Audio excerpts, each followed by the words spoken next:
To run a business, you really need to have a variety of different skill sets. Um, for example, you need a person just simply running the help desk, somebody that can answer a phone, that could help take the user calls when they come in. You also need somebody from maybe like a desktop guy or somebody that can actually go on site or go to the client location, even if they're off site. What if you have a second office or a third office? You really need to have somebody that can go on site that can interact with the users directly. You also need a person that can work on servers and that can help manage those. And then, finally, you really need somebody that can help implement new technologies, like an engineer that can help design them and build them, and maybe like a CIO that can help kind of put a big overall project plan or a strategic plan together. So you really need about 5 or 6 different groups of people, and even inside of those groups, there's going to be different types of people. Just because one engineer is not you can't just have one engineer. You may need engineers with different skill sets. Like if I'm building a building, I'm going to need an electrical engineer, I'm going to need a structural engineer, and different types of people. And one person can't really do the other person's job. Small companies have a hard time collecting all of those resources in one person, mainly due to maybe a lack of funds, a lack of resources, in terms of being able to pay the person. But also a lot of the higher skilled people, if I'm building buildings and you hire me to build your building for you, well, I'm going to do a fantastic job to build your building. But then when I'm done, I'm going to want to go and build another building. So a lot of the more talented people and the more, the people that are really skilled at what they're doing, they're kind of the best of, the breed, they want to keep doing it.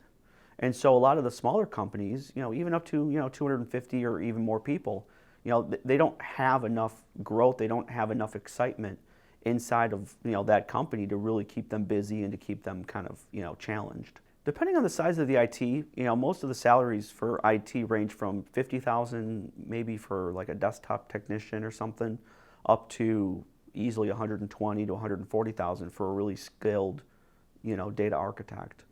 And the challenge is most IT firms or most businesses really need several people, to really have a good mixture of different skill sets and different, levels. So you may spend, as small as $100,000 a year or $50,000 to 100, or companies technically to do it right would spend several $100,000 a year to have all of the different skills needed to really have a complete IT department and to be able to create that full vision for the company.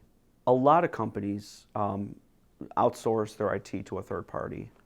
A lot of companies may still use a consultant or kind of a hired gun to come in and maybe swoop in and save the day, or kind of a pinch hitter if one of their guys are sick or something's happening. But a lot of companies are moving to what they call managed services, where whether you have an existing IT department or you don't have an IT department, some of the major benefit of a managed service provider is really, and we call it a managed service partner, is they're really partnering with you, and they never get sick, they never take holidays, they never take vacation days, because if somebody at that firm is always available and accessible to help you out no matter what time of day or when you need the assistance.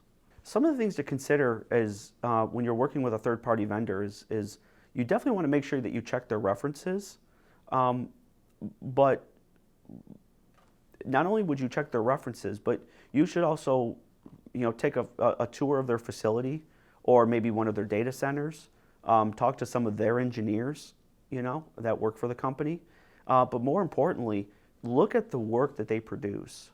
So one of the things that I usually say is, ask the vendor that you're looking for, ask them for some of their documentation.